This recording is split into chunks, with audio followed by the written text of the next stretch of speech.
Well, thanks very much, LifeHouse. It is good to be with you guys. I was having dinner with Lottie last night, and one of the most random things, maybe in the history of my life, happened, because clearly I don't sound like anything like I look. And so Lottie sort of said, "Tell me, where were you born?" And I said, "Well, I was born in India." And then, I'm tired. I got off the plane, and Lottie says to me, "Well, can you tell me what city you were born in?" I thought to myself, man, come on, really? You're going to know? Why do we have to go in this far? And so I said to him, I was born in Bangalore. And Lottie says to me, I was born in Bangalore. And I'm like, mate, come on. Like, are you telling me, like, is this really the truth? And so, I mean, you definitely don't look like you were born in Bangalore. I definitely don't look like I sound. But would you believe it? In the same year, 1981, 7 weeks apart, Lottie and I were in the same city of the world as babies. Come on. Man, what's going on? I said to the church this morning, it was like that reverse racism thing. Everyone sort of looks at me usually, and I look at them thinking, man, you got this wrong and it's insulting. Here I am talking to Lottie thinking, man, you're having a joke, right? But that's pretty cool, right? Yeah. God's story in our lives. And I think hopefully tonight, that's partly what we want to do. I want to talk to you about what it means to outwork God's story for your life. Because the reality is, He has a purpose and a plan for each and every one of our lives. And your story, it is God's story. One of the things I'm really passionate about for young people is saying that there is no hierarchy in testimony. We live in a culture that can often say, hey, your story is better than mine. Or listen to that preacher, he's got an amazingly powerful story. But actually, it doesn't matter, the story, because what happens is, the reality is that whatever your life looks like, whether you grew up in a Christian home, whether you had an elaborate kind of story in coming to faith in Christ, it is God's story. And if you find yourself here for the first time, my hope is that tonight as you leave, you'll understand that we are all created in the image of God, that He has a purpose and a plan for each of our lives. And together, we can leave here as you go to impact communities right across this part of Australia. So it is a great privilege to be with you. I want to thank you so much for all of your support with Open Doors and the Persecuted Church. Basically, as Lottie said, we work wherever Christianity, it kind of bumps heads with other religions or governments and there's a fallout. Well, we work to help support Christians and the church. And so your support is helping Christians that you will never meet, but people your age all over the world who share your faith in Jesus, but maybe not your freedom. And so that's a really important expression of how we do mission and ministry in parts of the world we may never get to. So for the last 10 years of my life, I've kind of spent it exploring the question, why follow Jesus? And again, I hope if you're joining us online tonight, then we can explore that together. As partly online, it gives you the ability to sort of explore Christianity, explore Jesus. And so if you're joining us, let's do this together. I guess you could call my last 10 years a search to find out whether or not Jesus is the greatest lie in the history of the world, a lie that's fooled presidents and prime ministers, scientists and scholars, artists and academics, or it's real. And I'll tell you what, my desire to find out why people follow Jesus has led me to some of the most dangerous countries on the planet. It was my first trip with Open Doors, a solo trip. I was to smuggle Bibles, I think we've got a photo of them, into a North African country. They were written actually for youth and young adults, full of lessons in how to follow Jesus when you're living in a predominantly Islamic nation. I was under strict instructions that if I made it through security, not when, but if. I filled my bag with the Bibles. You wrap them into these cubes. In fact, to be honest, it just looked like they were drugs just planted in my bag. And it was my first trip, and I thought, this cannot be right. But actually, you wrap them in wrapping paper, you lay them throughout your bag. They look like gifts. Put them in my bag. And I remember, as we pulled up in this we landed in this nation, I was the last person off the plane. And I walked over to customs, and I was fearful and worried about what would happen next. And I sort of handed my passport to this guy, staunchly Islamic man, big beard, big gun. He looked at my passport and he said, Michelle. And I'm like, no, Michael. He said, Michelle. I'm like, no, Michael. He slid it back to me and he says, you show me Michael. I pointed to my name and he says, Michelle. I'm like, man, fine, have it your way. Michelle it is. What I didn't realize was that this country was formerly colonized by the French, but what was insulting to me as though he was calling me a girl was actually pretty normal to him and made total sense. So anyway, I got past that hurdle. I made it through immigration, I grabbed my bag, and I began to walk out of the airport.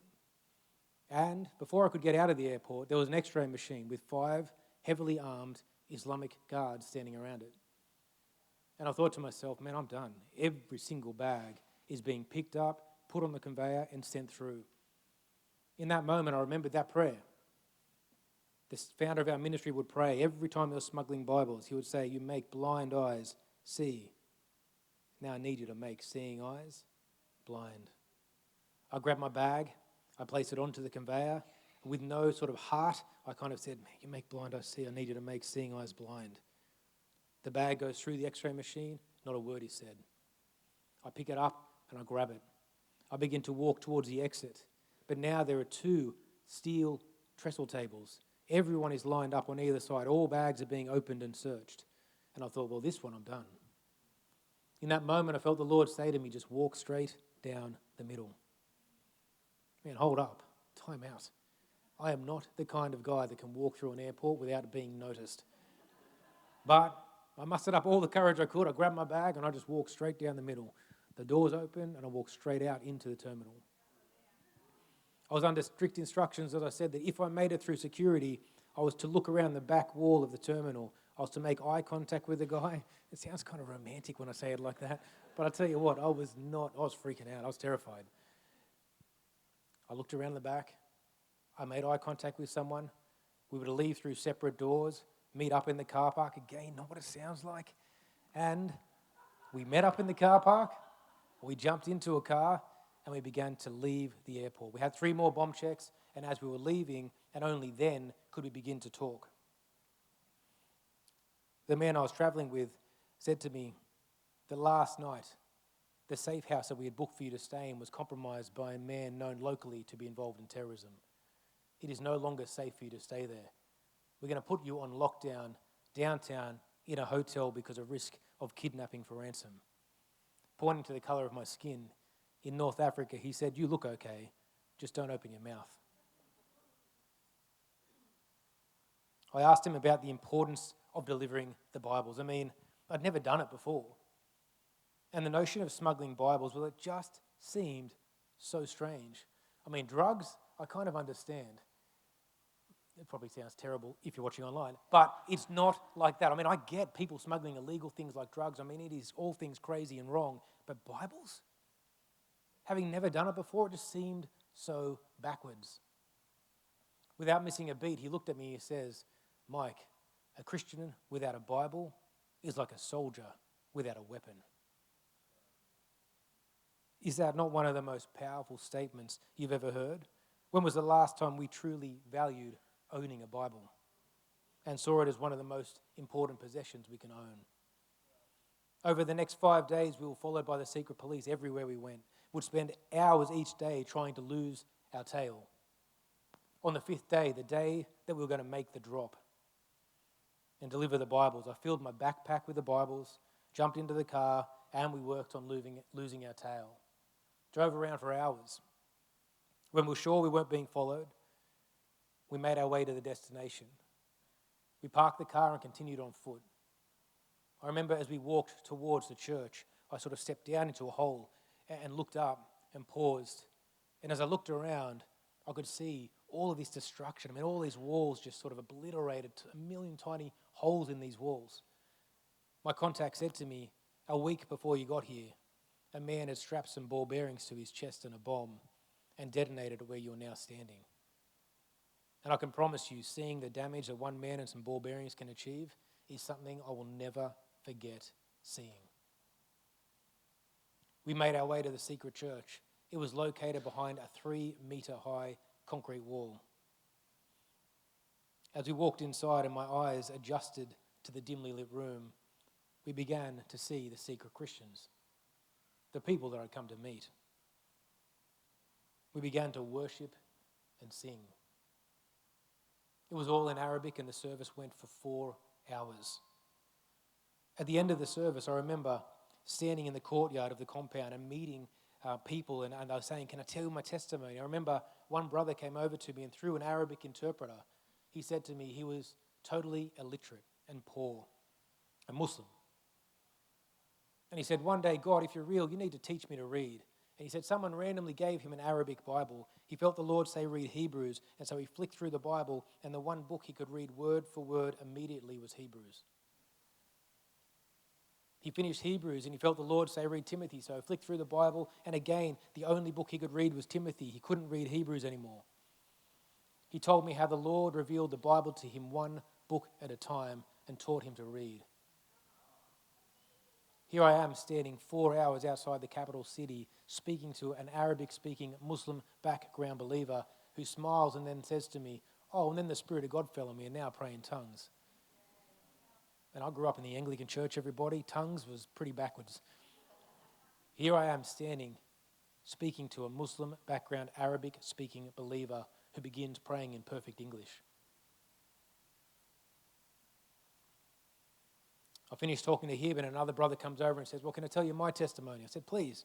He's a really rich Muslim, and within Islam, wealth brings status, it brings esteem. One day he said, "God, if you're real, you need to come and see me." He said Jesus turned up in his living room and they spoke for an hour. He told me how his wife came home and he said, "I just met Jesus, we're now Christian." And she said, "No way, not a chance." Because we could lose everything, our house, our family, our money, our friends, maybe even our lives.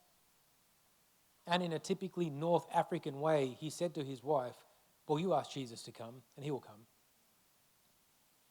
The next day he came home from work and there was a letter nailed to a tree in his front yard, literally with a hammer and nail. He thought, "That's strange." He pulled it off the tree and read it. It said, "Dear Jesus, my husband says you are real and you will come, so please come." The next day he came home from work, he found his wife sobbing on the kitchen floor. He said to her, "What's wrong?" She said, "Jesus was here. We spoke for an hour. We're now Christian." A month before I arrived at this church, the major Islamic newspaper in the region got a photo of them as a couple. I placed it on the front page of the newspaper with a headline saying, "The most dangerous man in this country." Basically a death sentence. I remember I said to him, "How do you handle the weight and the pressure of that?" He said to me, "I consider it a true joy and privilege to wear that badge for Christ." Remember, either the greatest lie in the history of the world or it's real. We were just about ready to leave the church and we hadn't yet delivered the Bibles. I remember excitedly saying to my contact, "Man, we've got the Bibles." And he said, "Oh, that's right." He took me to the church office, opened a metal locker, said, "Throw them in there," put them there, closed the locker, and we left. Not a word, not a thank you, nothing. Man, hold up. Time out. I just risked my life in bringing these Bibles to you. And well, number one, you almost forgot I had them. Number two, I didn't get to give them to the people and have them all thank me. And number three, well, God, nothing miraculous happened. I risked my life to do this. But you know what? Their response was perfect. It was exactly right, because if following Jesus is only ever about me or you being the hero, then we have missed the point. And the further we are from ever being able to live a truly courageous faith.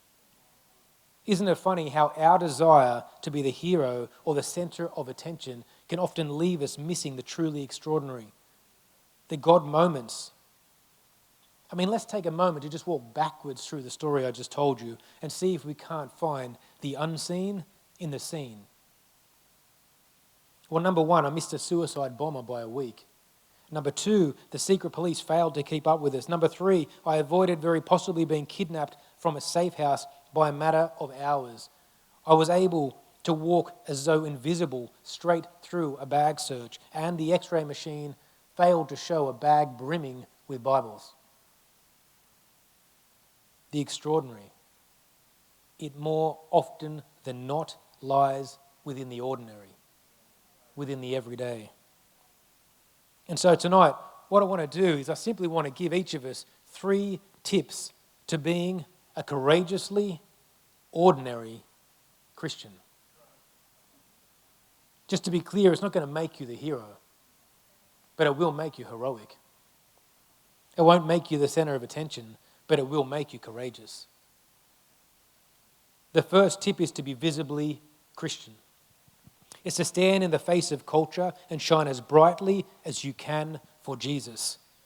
In Ephesians 4 and verse 1, Paul wrote, "I urge you to live a life worthy of the calling you have received." Nadia and her family were on their way to visit the monastery of St. Samuel in Egypt when she saw some men in military clothing. Nadia thought they were there to protect the monastery.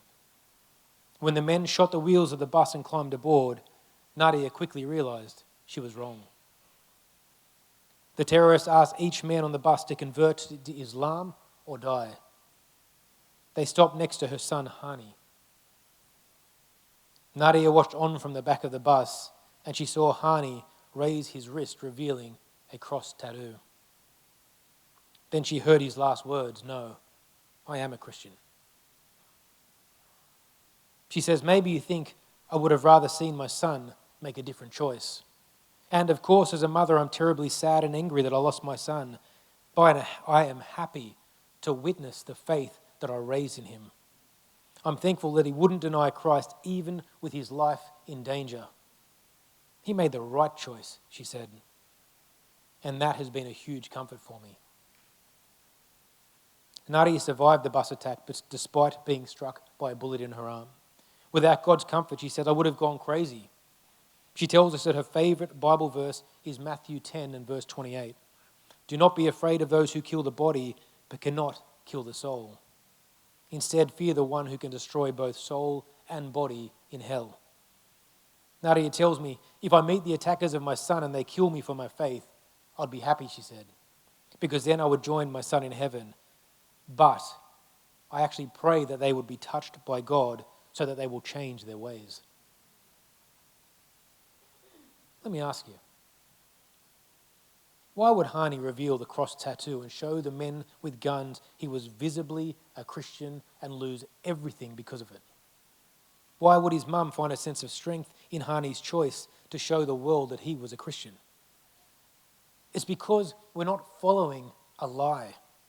We're not following an institution called Christianity. We're following a living, a real God who walked the earth and who today walks the earth through his Spirit. We are called to be visibly Christian. Our faith and the level by which we measure it shouldn't be based off a set of rules, expectations, or buzzwords created by Christian pop culture. It should be defined by Jesus, who walked with broken people, ate with sinners, loved the unlovable, stood in the face of religion. He met with the rich and he met with the poor. He led with character and a set of principles that he wouldn't compromise for anyone or any deal. He didn't care about brand, fashion label, return on investment, number of friends on Facebook, or followers on Instagram. He didn't mind looking awkward or saying no if it meant the right outcome was achieved. And on top of all of that, he loved a dying and broken world with a love that could not be fueled, stopped, watered down, or contained. Jesus Christ, the Savior of the world, who ultimately laid down his life so that a sinful, broken, and dislocated group of people like you and I could have eternal life with him. You want to be a courageously ordinary Christian? Well, the first step is to learn to be visibly Christian.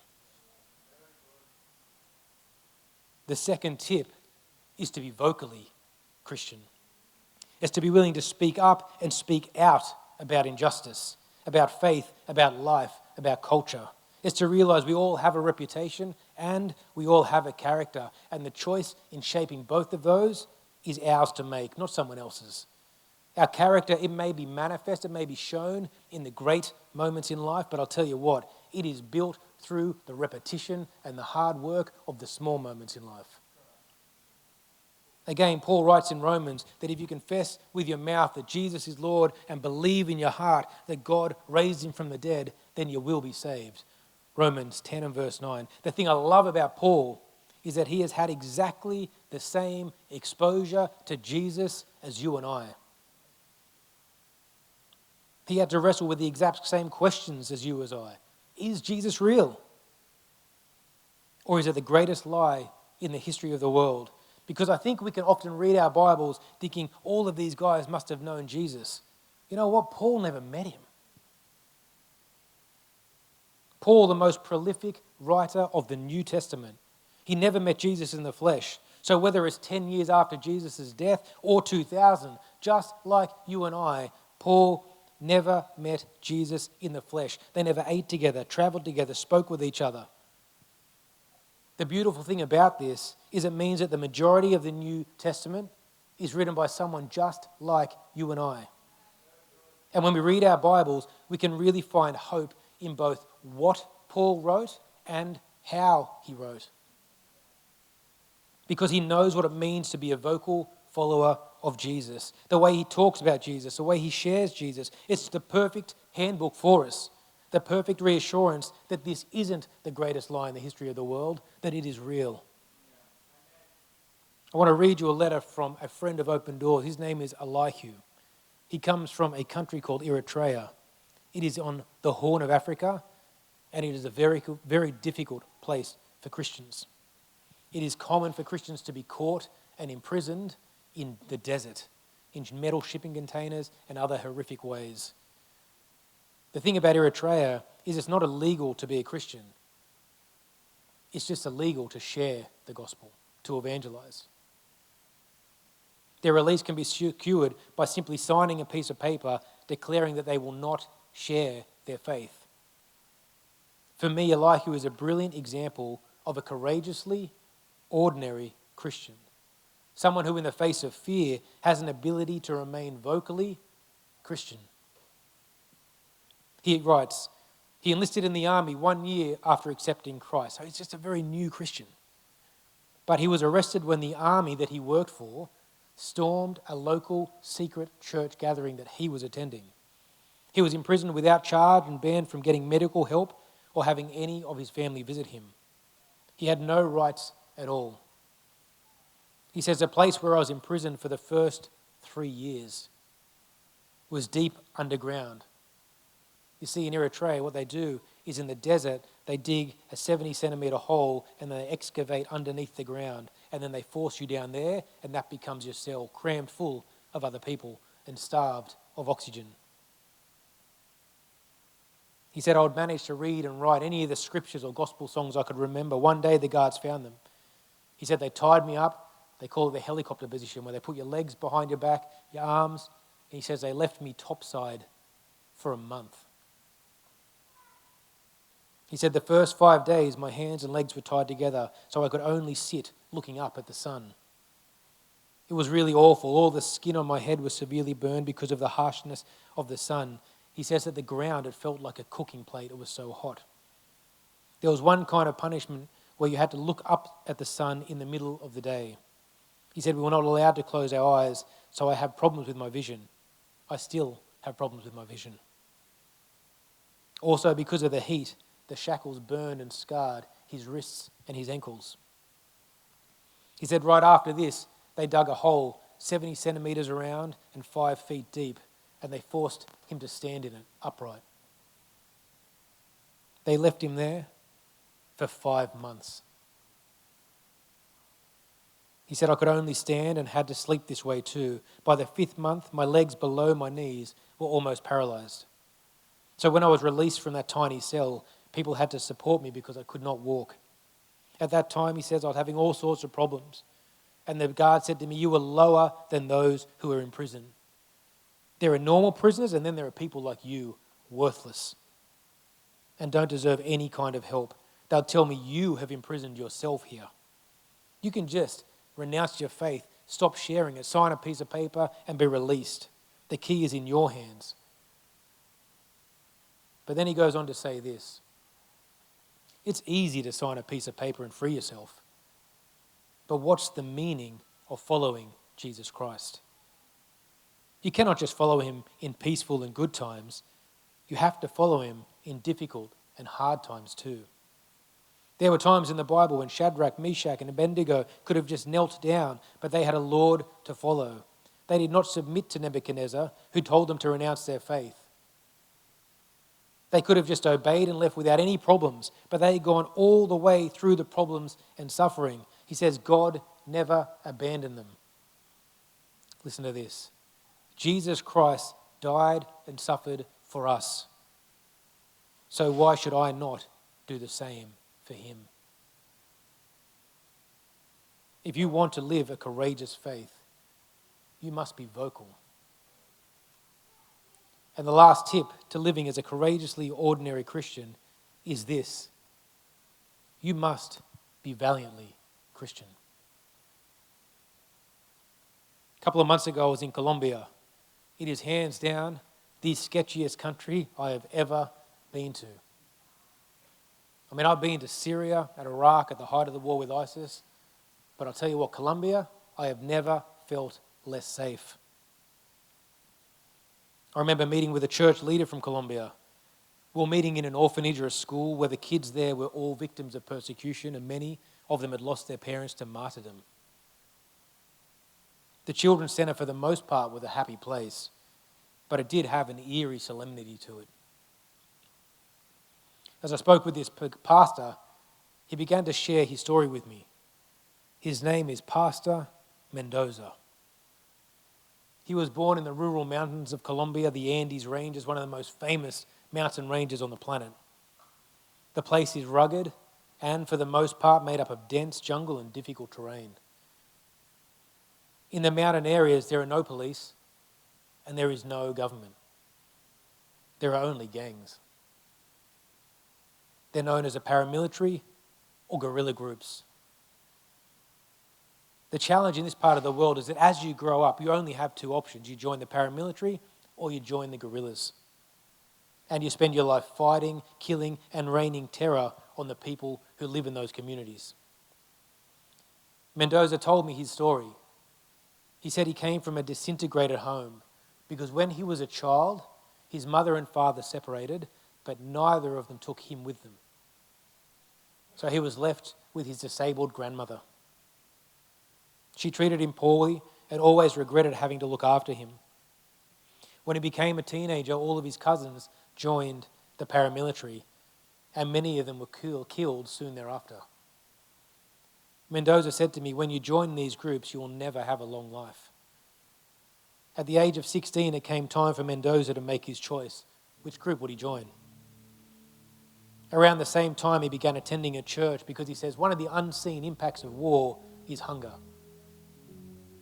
I was hungry and I needed food, and the church was feeding people. He began to attend regularly, and at the age of 19, made a decision to follow Jesus. The challenge for Mendoza, though, was that at the church, they would talk about honouring your father and your mother, a thought that he could not reconcile. Mendoza decided to run away. He went to a farming region and began to work on a farm where he contracted malaria. As he lay on his deathbed, getting closer and closer to death, he cried out to the Lord and said, "Save me and I will serve you." The Lord began to restore his health. He returned home and returned to church. Mendoza tells me he realized that if he had decided to join the guerrilla group or the paramilitary, he would have had to give his life for the cause. He says to me, so I decided to do the same for Christ, to give my life to serve him. At age 24, Mendoza planted a church. It had 50 people in it. The first year of being a pastor, the paramilitary lined up 43 pastors in his community and killed them in front of him. 43. That is a lot of dead bodies. Can you begin to imagine your first year as a pastor and 43 pastors, many of them your friends, are slain in front of you? Open Doors heard about this and came to help the widows and the families of those killed, as well as create safe houses for people who were still living in danger. It was in 2002, at the same time, the founder of Open Doors, as Lottie said, Brother Andrew, heard about this horrific event. He reached out to Mendoza. He said, I want you to organise a meeting with the head of the paramilitary. Brother Andrew flew over and met with the head of the paramilitary. He shared his testimony and said to the leader of the gang, you need to stop killing and lay down your weapons. The leader of the gang looked back at him and said, no, but if we ever decide to, you'll be the first we tell. 12 months later, the leader of the gang reached out through Pastor Mendoza to Brother Andrew. He said, we're ready to talk, bring him back. On this occasion, Andrew couldn't make it, and so he sent Pastor Mendoza in his place. And in a typically Open Doors way, Pastor Mendoza looked to the leader of the gang. He said, here's our offer. For every soldier that returns their gun, Open Doors will give you a free Bible. Guns for Bibles. Over the next 2 years, Open Doors distributed 26,000 Bibles.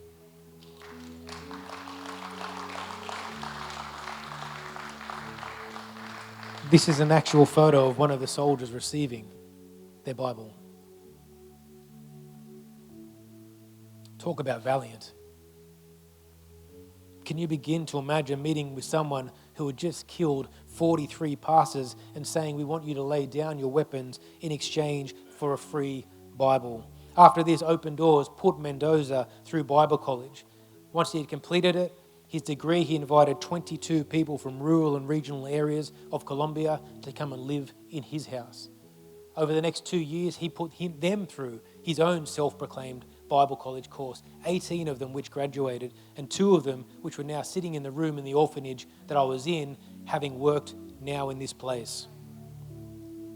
Pastor Mendoza went on to become the leader of his denomination, responsible for 289 churches, and now oversees ministry across the whole nation of Colombia. To be valiant, the ability to show courage.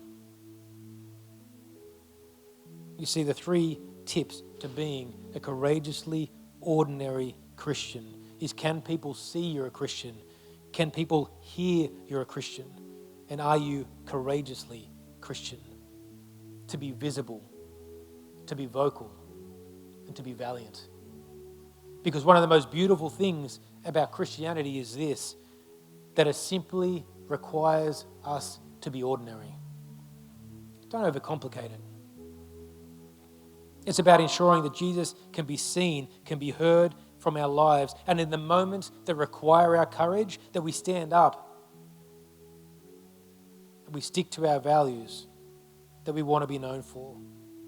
Remember, it is not about being the hero, but you can be heroic. And the most beautiful thing is that anyone can be heroic. It doesn't depend on you being strong, good-looking, male, female, like, dislike, rich or poor, black or white. It simply starts with 3 courageously ordinary steps: to be visible, to be vocal, and to be valiant. And so that's my challenge to you today, is, are you willing to live that kind of life as you go into the community of Coffs Harbour?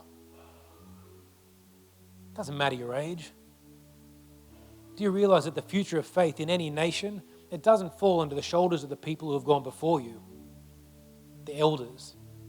It falls onto the shoulder of the people who are following you, young people.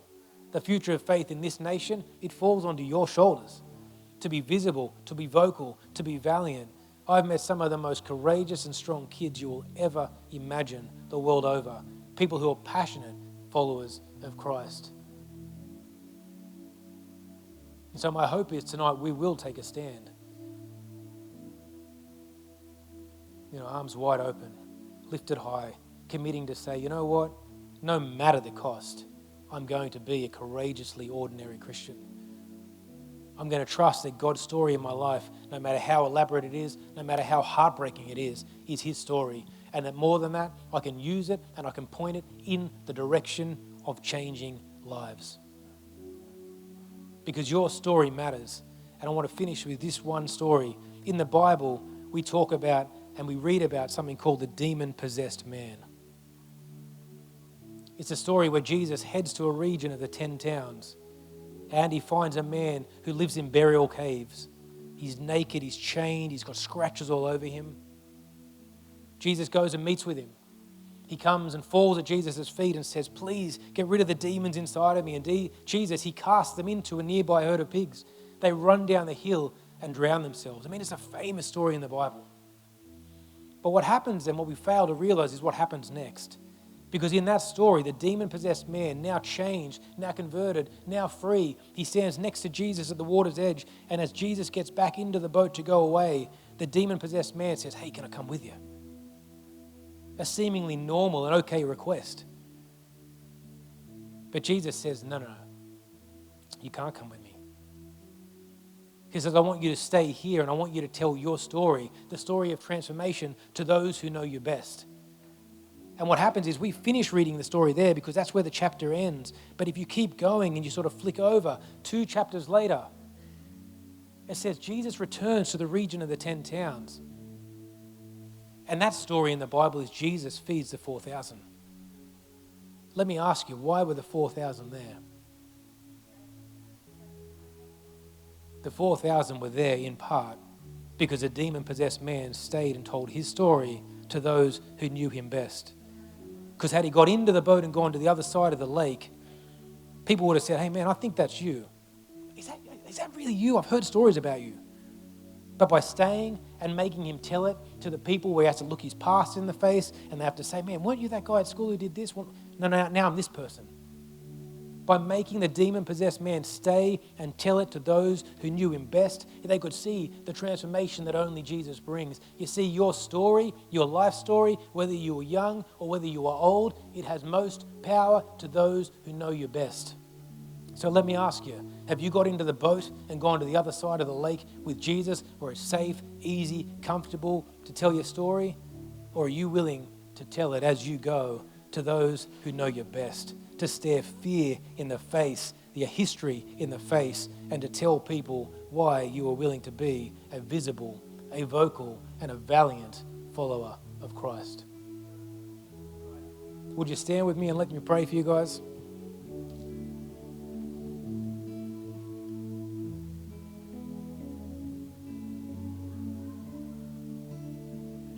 As I pray for you tonight, if you want to take that step forward, I'm not going to ask you to put your hands up or anything like that. But I will ask you to just put your hand on your heart and make a commitment to Christ to be visible, to be vocal, and to be valiant. Because I believe the future of faith in this nation, it falls onto the shoulders of young people. And I believe we are in a good place. Let me pray for you. Father, we come before you tonight and thank you, as always, for the great privilege it is to serve you. Lord, I thank you that you are a God that uses our story, the good parts of it and the challenging parts of it, for your glory. Lord, help us to become comfortable with our story. Give us words to tell it to those around us. Help us to find what it means to be visible, to be vocal, and to be valiant followers of Christ. Lord, I pray that our words would be saturated in grace, in love and humility, that as we go into community, in Coffs Harbour and beyond, that you would draw people to your side and help us find a new depth of our love for you. God, help us to take a stand for your glory in this world, knowing that you are real. It is not a greatest lie in the history of the world. It is a real. And so we pray it in the wonderful and the most powerful name of Jesus. Amen. God bless your LifeHouse. Thanks for having me. I stand with arms high and heart open. We sing in awe of the one who gave it all. I stand, my soul, Lord, to you surrendered. All I am is yours. I stand with arms high and heart abandoned in awe of the one who gave. Come on, church. I stand, my soul, Lord, to you surrender. Oh, I am is yours. I stand. So I'll stand with arms high and heart repentant in awe of the one who gave it all. And I'll stand, my soul, Lord, to you surrender. Oh, I am is yours. I stand. So I'll stand with arms high and heart repentant in awe of the one who gave it all. I'll stand, my soul, Lord, to you surrender. Oh, I am Jesus. I stand. So I'll stand with arms high and heart repentant in awe of the one who gave it all.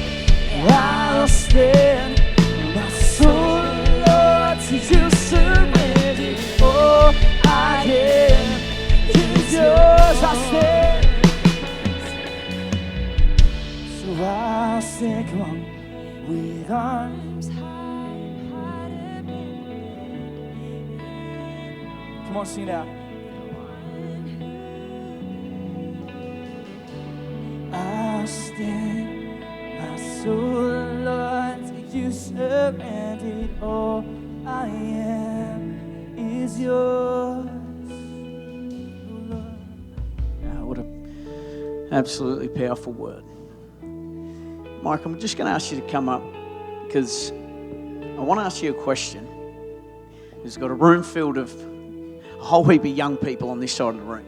And I want to really ask a question that maybe targets where they're at, and it's this. What would a young person in a nation that is persecuted for their faith, how would they encourage a young person who lives in a nation where faith is free? What would someone who's their age, we've got teenagers, 12, 13, 14, 15, into young adults, what would a young person that's lived a different life to these, how would they encourage them? Yeah, look, from all of the young people I've met, they would just say, fall in love with Jesus, right? And I think that is one of the most powerful things. There is a big difference between knowing Jesus and knowing of him. And often in our worlds, we can understand and learn all about like the reading the Bible and trying to learn the knowledge of God. But the young people say, man, just fall in love with him. Don't overcomplicate it. Faith is simple, right? Man, love God and love people. If you can do those two things as a young person, you can change the world. So good, so encouraging. And just quickly, one more question. We've engaged with the partnership with Open Doors. Our church is financially supporting a project in the Middle East. It's about all you've been able to tell us, but you know we're obviously very confident of what is doing there. We know that that's where we're financially supporting. How can we be prayerfully supporting that work? You're much more familiar with it, obviously, than we are. What would you be encouraging us to be praying in? Yeah, praying for the persecuted church is a really interesting one. It's never as easy as we give it credit for. I think financial support is unbelievable, but prayer support requires your heart, and that is a lot harder to do. And so my advice to you when you're praying for the persecuted church is three things, right? You need to pray for the persecutors, right? So they are the people that are committing the crimes and that they can be saved. Remember, I was saying this to Lottie at lunch today, God used Saul to build the church as well as Paul. In fact, Saul breathed life into the Great Commission. Persecution can grow the church. Doesn't mean it's acceptable. And so what I want you to do is pray for the persecutors, they might come to know Christ. Number two is pray for the persecuted, the victims of persecution, that they would have strength and courage to keep going. And then number three is pray in that moment that you and I can draw closer to Christ and understand what it means to be visibly, vocally, and valiantly Christian here in this part of the world. That's great. Fantastic. Come on, why don't we thank Mike again just for being with you tonight.